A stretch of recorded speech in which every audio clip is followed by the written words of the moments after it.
Chief election commissioner Azad Kashmir justice retired Ghulam Mustafa Mughal نے کہا ہے کہ آزاد جموں کشمیر میں انتخابی عمل کا پہلا مرحلہ آزادانہ اور شفاف طریقے سے مکمل ہوا ہے۔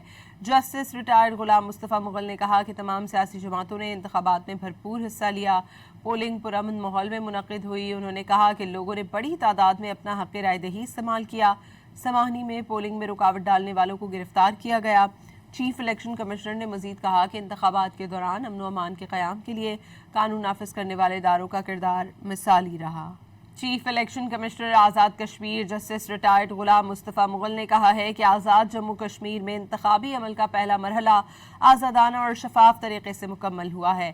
جسٹس ریٹائرڈ غلام مصطفیٰ مغل نے کہا کہ تمام سیاسی جماعتوں نے انتخابات میں بھرپور حصہ لیا، پولنگ پرامن ماحول میں منعقد ہوئی۔ انہوں نے کہا کہ لوگوں نے بڑی تعداد میں اپنا حق رائے دہی استعمال کیا۔ سماہنی میں پولنگ میں رکاوٹ ڈالنے والوں کو گرفتار کیا گیا۔ چیف الیکشن کمشنر نے مزید کہا کہ انتخابات کے دوران امن و امان کے قیام کے لیے قانون نافذ کرنے والے اداروں کا کردار مثالی رہا۔